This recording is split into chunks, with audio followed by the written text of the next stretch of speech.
इधर कतर ने इजराइल को भड़काने वाला बहुत बड़ा बयान दे दिया है। कतर के प्रधानमंत्री ने कहा कि गाजा में सीज फायर तो पूरी तरह से लागू ही नहीं हो पाया और इजराइल समझौते को बार बार तोड़कर युद्ध भड़का रहा है। तो वहीं ईरान भी अब इजराइल को मिसाइल धमाकों से डराने लगा है।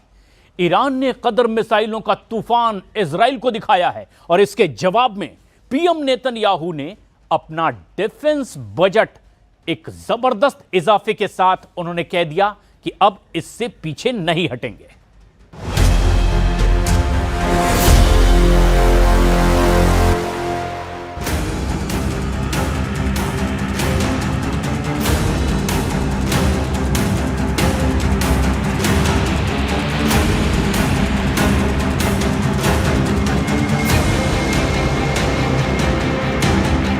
कतर पर इजराइल के हमले का दूसरा राउंड का अलर्ट आ गया है। दोहा सितंबर जैसे फिर दहलने वाला है। कतर के अमीर ने फिर से बारूदी तबाही को दावत दे दी है, क्योंकि एक बार फिर दोहा में इजराइल के दुश्मनों का जमावड़ा लगा है। एक बार फिर से इजराइल को धमकियां दी गई है। एक बार फिर से नेतन्याहू का दिमाग गर्म कर दिया गया है। कतर के अमीर ने इजराइल दहलाने की धमकी दी। दोहा फोरम में इजराइल पर भड़के अहमद अल शरा। ईरान ने इजराइल जलाने वाली मिसाइलें लॉन्च की। खाड़ी से ट्रंप को मिलने लगी 10 युद्ध की टेंशन। इजराइल पर दुश्मन एक साथ टूट पड़े हैं। नेतन्याहू को कई फ्रंट से टेंशन मिलने लगी है। ईरान, तुर्की, सऊदी अरब के बाद अब कतर के अमीर ने भी नेतन्याहू पर गाजा में धोखा देने के आरोप लगा दिए हैं। कतर के प्रधानमंत्री मोहम्मद अब्दुर्रहमान अल थानी ने यह दावा किया है कि गाजा में किसी तरह का सीज फायर लागू नहीं है। 10 अक्टूबर को हुआ युद्ध समझौता सिर्फ छलावा है। और इतना ही नहीं, अल थानी ने इजराइल विरोधी कतर, तुर्की, मिस्र के साथ मिलकर के अब नया एक्शन प्लान बनाने का भी ऐलान कर दिया है। Now we are at a critical moment. It's not yet there. So it's what we have just done is a pause. We cannot consider it yet a ceasefire. A ceasefire cannot be completed unless there is a full withdrawal of the Israeli forces. There is stability back in Gaza. People can go in and out, which is not the case today. जहां Syria के अहमद अल शरा थे, जहां मुस्लिम मुल्कों के तमाम नुमाइंदे थे, वहां फिलिस्तीन देश बनाने का ऐलान हुआ है। वहां कतर ने हमास की लीडरशिप को दोबारा पनाह देने की बात भी मानी है। इसका मतलब यह है कि कतर ने पीएम नेतन्याहू की धमकियों को पूरी तरह से नजरअंदाज कर दिया है। नेतन्याहू ने ऐलान कर रखा है कि वो फिलिस्तीन देश नहीं बनने देंगे। इजराइल उन्हें भी सबक सिखाएगा जो हमास का साथ दे रहे हैं। जिन्होंने हमास कमांडरों को हथियार और फंडिंग की, वो भी इजराइल के टारगेट पर हैं।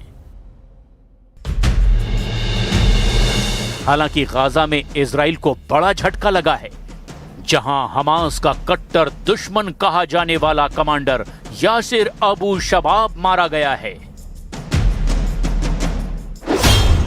कमांडर यासिर गाजा पट्टी में इजराइल समर्थित मिलिशिया पॉपुलर फोर्सेस का सुप्रीम कमांडर था। गाजा पट्टी में यासिर अबू शबाब इजराइल के समर्थन में हमास लड़ाकों का सफाया कर रहा था। लेकिन दक्षिणी गाजा के रफा शहर में लड़ाका ग्रुप की आपसी भिड़ंत में अबू शबाब को मारा गया। इजराइल को गाजा से भी बड़ा झटका ईरान से मिला है, जहां युद्ध जैसा माहौल बना हुआ है। ईरान ने मिसाइलों का ये खौफनाक दृश्य दिखाकर नए युद्ध की आग भड़का दी है। ईरान ने मिसाइलों के सीरियल धमाके किए हैं। ईरान ने जमीन से समंदर तक बारूदी तहलका काट रखा है। ईरान की रॉकेट फोर्स युद्ध के लिए अब फड़फड़ाती नजर आ रही है। ये धमाके युद्ध का ट्रेलर हैं। मिसाइलों की ये मार इजराइल के लिए चैलेंज है। सुप्रीम लीडर अली खामनेई ने फिर से सुपर पावर को चुनौती दे डाली है। ईरान पहली बार हाहाकार के मूड में है। फारस की खाड़ी में बारूदी बवंडर लाकर ईरान ने दुश्मनों की धुकधुकी बढ़ा दी है। ईरान ने ऐलान किया है कि उसने पहली बार ऐसी मिसाइल का धमाका किया है जिसकी रेंज में फारस की खाड़ी का चप्पा चप्पा आता है।